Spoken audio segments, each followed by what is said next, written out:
Hello, Williams Police, and welcome back to the Bonfire. For our first episode of the new year, we are here talking with Mr. Belling. How are you doing today? I'm doing pretty well. How you doing, Phil? I'm doing all right. Good. Doing much better now that we're here. All right. All right, let's get started. So we're going to go back as far as you want to tell us, to your senior year of high school. Mm-hmm. What were you thinking about in terms of your career? I wanted to get into filmmaking at the time, and I kind of wanted to go to USC or NYU because they were the only film schools available. Well, they weren't the only ones available. They were the big ones. But it wasn't in the cards. It was too expensive. I wasn't getting into there. So I went to Buff State instead and went into broadcasting. And it was a joke. So what would happen was I was in this intro to broadcasting class, and we had to calculate transmitter power, and we had to do long division, and there were all kinds of questions from the students on how to do long division, and it was at that point I realized, well, maybe I need to go in a different direction, so I transferred to UB for engineering. So from there, how do you end up in Hollywood and actually making movies, making that jump to actually? Okay, well, while I was in engineering school, I got a scholarship, I think it was my junior year with Hughes Aircraft, and they would fly me to Fullerton, California, which is near LA, and I'd work there for the summers, and they paid for my school and all that stuff. And then they encouraged me to get my master's, which I really didn't have any interest in, but they were going to pay for it and gave me a stipend and it was tax-free, and I was like, all right, I'll get my master's. So I did that, and I kept going back and forth to LA for the summers. And then when I graduated, I worked at Hughes Aircraft for a year, but I didn't want to do it. Peace had broken out in the world. They were tearing down the Berlin Wall, all this stuff, and they were dismantling aerospace. So there really wasn't much for me to do. And I spent most of my day just trying to stay awake, so it was just horrible. So I left and worked on a low-budget horror film called Mom, about a little old lady from Pasadena who eats people. Can you tell us a little bit about that production? I mean, Can't leave us hanging on that. Yeah. Well, the description's probably better than the movie. This was back when it was easy to get $1 million to make a movie, and you could make a movie because people were just dumping money into these cheap movies. And I took a job as a production assistant, which is basically a gopher. Mm-hmm. You're getting coffee and making copies, whatever. So I went from engineering to that, and I was getting like $200 a week or something like that. But the movie was edited on a system called Touch Vision, which is one of the first systems where you actually edited with computers. Before that, film was always edited where you really had hunks of film and you cut them together. Physically actually cutting the film, yeah. Now, computers couldn't handle video at the time. There wasn't enough storage to actually put the video on. So what the computer did was just control a bank of these VHS machines. And you would have identical footage on these machines, and it was real clunky, but at least it worked. And I was in the production office where they were doing the editing, and there was a manual there. So at night, I just figured out how the machine worked and how to use it. And the president of the company was from Chicago, came into the office one day, and I said, hey, you know something? I figured out how to use this thing. If you ever need someone to train editors or whatever, I could do that. And he's like, what are you making? I go, 200. He goes, how about 300? All right, sure. So the nice thing about it, though, was I was able to sit next to editors, mm-hmm. and they would tell me what they wanted to do, and I would do it. I would tell them how to make the machine do it. And they started to think I knew how to edit, but I didn't. I was just following. They said, hey, I want to do this, and I'd tell them how to do it. I'd go, oh, this guy knows how to edit. I didn't. But I very quickly, I got a job. One of the editors hired me as their assistant, and then it kind of went from there. So it was kind of a fake it till you make it kind of... Well, I wasn't faking anything. Oh, of course not. Of course not. No, I wasn't faking it. Yeah. They fooled themselves. I can't, whatever. Yeah. So you got your foot in the door. Mm-hmm. Somehow, some way, you're on films. What's the most interesting, besides eating people, the most interesting film that you think you're proud to be a part of? Proud? Proud, yes. No. Nothing. None. No, it was mostly. I guess that really yeah. it was bad movies of the week, and bad television. Most of the stuff that comes out of Hollywood is pretty bad. Yeah. It's gotten a lot better. I think we're in the golden age of television right now. Mm-hmm. But at the time, it was like, I'll give you an example. So you got the Baldwin brothers, right? So I worked on a movie called Mr. Murder, which took Stephen Baldwin, who I would argue is the least talented of the Baldwin brothers. And they said, hey, why don't we give him 2 parts? We'll give him Stephen and his evil clone. Of course, that's always the best best writing task. Is if you don't have enough characters, you just make an evil clone. Sure. And so he played himself twice, and it was pretty bad. It was a mini series. So you go from there. How do you end up from there? So we started gone all over the place. Physics. How does that work its way into your life? Well, here's the problem with Hollywood is, and it was fine when I was single. The hours are insane. The money's really good, but it's not unusual. Like 7-day weeks are common. At least once a year, you're doing like a 36-hour day. You come in at 8 in the morning and you leave 5 the next evening, and that really messes with you. They pay you really well, but there's a reason for that. Yeah. You're kind of dedicating your life, and that doesn't work out when you have a kid. And hey, right. Dad, you want to throw the ball around? You go, well, in 9 months I'm done with the movie, so I won't see you for 2 days. So. Yeah. So I just needed something where I could spend some more time with my kids. I ended up looking around. I wanted to get out of LA because the air quality was terrible and the traffic was terrible. And I wanted to get my kids out of that kind of weather. Not a good place to grow up. Yeah. And so we looked around, and my wife suggested Buffalo just because I'm from there. She said she's from California. Mm-hmm. So she said we should be around family. So we ended up in Buffalo. And then I had to figure out, okay, what am I going to do for a living? And at that point, I'd been in Hollywood for 15 years, and no one really wants to hire an engineer who hasn't done it for 15 years and stuff like that. So I go, well, what could I do? I go, well, and I decided to get into teaching physics. So did you have any teachers growing? Did you ever think that you were going to be a teacher No. back when you were? No. I don't like schools much. I never was much interested in school. Yeah. And I think, I don't know. Schools are efficient. Right. But once they're good at getting a lot of people through. But I've never been I was never attracted to schools. So Williams-Belize, tell the story of how you got here. Okay, so my first job was in Greece, which is pretty exotic, Yeah. The great olives and stuff like that. Well, no, it's Greece, New York.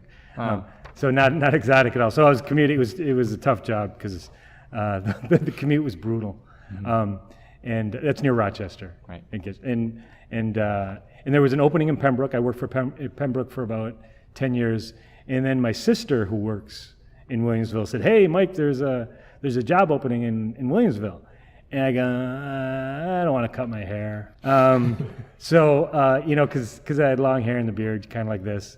And I really don't want to cut my hair. But then I realized we had a faculty meeting after that, where we saw that the numbers were going way down in Pembroke. And the cohort, there was only 50 students in the kindergarten class. So I looked at that and I go, well, when they get to juniors and seniors, there's not going to be enough students to really have physics. You were going to be pushed out anyway, basically. Well, I talked to the principal. He goes, well, we'd have you teach middle school. And I'm like, I don't know about that. And they go, oh, no, you'd be good at it. No, you don't know me very well, do you? So, the middle school kids would take me too seriously, right? When I say something really absurd, at least when I tell the students, if you want to know what chemical is, why don't you give it a taste? This juniors and seniors go, no, you don't taste that. But the middle schoolers, they might actually do it. So, it's a problem. So, a lot of my jokes I don't think would fly. So, so what has changed at East since you've been teaching here? Do you think there's been, noticed anything in the students specifically coming through? No, I haven't been here that long. I mean, it seems like a long time to you probably, but this is my 9th year here. About a decade. Yeah. I don't know. I haven't noticed a big change. Did were you here for like smartphones and boom and students getting all of that? Yeah, that's true. That's true. Yeah, the whole iPhone zombie thing is new. Yeah, I hate that. I guess there's nothing really. Well, I don't have a phone. I don't know if anybody knows that, but I mean, I don't have a phone. Right. Yeah. Talk about that a little bit. Well, that's part of it. Is just I have family members who are definitely iPhone zombies, and just seeing people sitting around just staring at their phones all the time kind of bothers me. Everybody's taking pictures of the board now and stuff like that. Yeah, that too. Yeah, that's new, and that's kind of convenient. That's actually a good use for it. Yeah, probably, yeah. I mean, I saw a bigger change going from Greece to here and Pembroke to here. This is really, I mean, the students here are really, from my experience, are very nice compared to other schools. Very tolerant of differences and stuff like that. Much more so than I've seen in other schools. So a little bit about stage crew. So kind of going kind of in a semicircle weird way, kind of more of a film-esque place, advising stage crew. So what drew you to taking on the role? Oh, I wasn't drawn to stage crew. Mr. Scanzuzo said, "Hey, well, we could use them for stage crew, and it won't be that much work." So that's how that went down. Famous last words. Yeah, right? yeah. I just saw Mr. Scanzuso at a meeting at the beginning of the year, and I gave him one of these. Scanzuso! It wasn't a lot of work. No, actually, the first year it wasn't, because I didn't know what I was doing at all. I still really don't. But I didn't know what I was doing. But we got some solid citizens on stage crew, so they know what they're doing. So I just said, okay, you do it, because I don't know anything about So this it's kind of stuff. interesting, right? Because you're kind of learning from us, Yeah. from you. I mean, there's nothing here that I couldn't learn, and it is kind of up my alley, the technical aspects of it and stuff like that. But everything else, managing 60-something events, I'm not real good at that sort of thing. But I can figure out, and I kind of understand audio and stuff like that. So that is, I'm learning more. I'm getting more involved as I learn. I knew enough that I shouldn't get overly involved when I didn't know what I was doing. Right. It's almost one of the worst. A man's got things. knows limitations. Some wise words coming out of this interview. If nothing else, I don't know. Clint Eastwood, right? That's from Clint Eastwood. Yeah. It was a movie. What was that? It was one of the Dirty Harry movies. A man's got nose limitations. Glad we're giving everybody some homework. That's right. Look that up. All right. So let's move to, you have some catchphrases that you're famous for.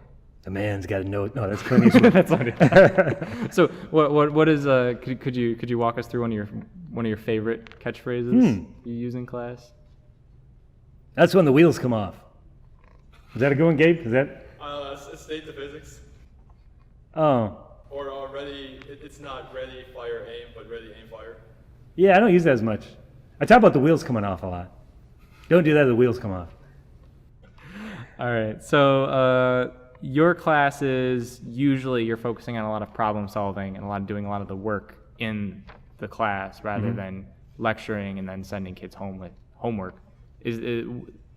Have you found have you always taught that way, or is that something you developed over time, or? Yeah, I've always taught that way. Yeah. I just read an interesting study. College student, it's called active learning, and college students across the board, especially if they've never had it before, feel that they learn better from lecture than active learning. So Harvard did a study, and even though the study showed that they learn better from active learning, they feel they learn better from the lecture, and they prefer the lecture. I have ideas as to why that might be. It's because active learning can be frustrating. Right. And you kind of put it on the spot. Yeah. I mean, it's a lot easier to just kind of let the guy talk. And Or that makes sense. the That makes note sense. taking Yeah, out everything the copying teacher stuff says. down. Yeah. It feels like you're accomplishing something, but in the end, the kinda results empty. say it isn't. So it was an interesting study. But no, I wouldn't do it any other way, really. I think it's effective. So to kind of close and wrap everything up, you're teaching physics and AP Physics. You're one of the last teachers that a lot of people see, like either junior or senior. What do you hope to impart on them in? Well, I'd like them to be independent thinkers, as much as possible. Like I tell my AP students, my goal is to make me irrelevant. Well, that's the active learning, right? Yeah. It's like you're the focus of the class. It's not Yeah. I think sometimes we train students into thinking they need the teacher. right. You don't. I mean, it's good to have an expert for clarification and stuff like that, but we train people just to learn me, teacher. Right? It just it doesn't work well. It really doesn't. Basically, you get good mimicry when you do that. Right. And we need to avoid that. We need original thought, original ideas. So when they are put on the spot later in life, they're able to come up with solutions instead of trying to remember what they're supposed to do, supposedly. Yeah. All right, well, that's all the time we have for today. Is it? It's my turn now. Okay, so now for some Gabe questions. Actually, just a singular one. How did the Belling get his ponytail? Well, when I was a little kid, I always wanted a pony. And my dad said, you can't have a pony. My father, he passed away last year. Oh. And who's laughing now? I guess me. All right. And the studio audience. Hey.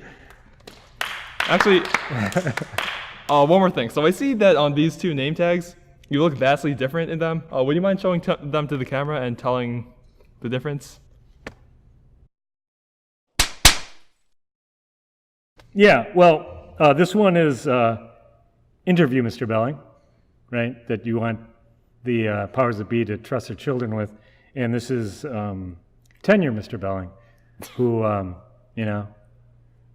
whatever, I'm going to grow my hair long. So if you want a job, cut your hair and shave. Look respectable. And then once you then do a good job, and then you can let your freak flag fly. Noted. Okay. Well, that's all the time we have for today. Thank you for coming out here. No, you're welcome. Much appreciated. And would you like to shake hands with Philip? No. Oh. Come on, you just ruined my whole, you just ruined the whole thing. All right. Okay, there we go. There You you see? go. Okay, anyways, thank you for watching, and now for an obligatory advertisement.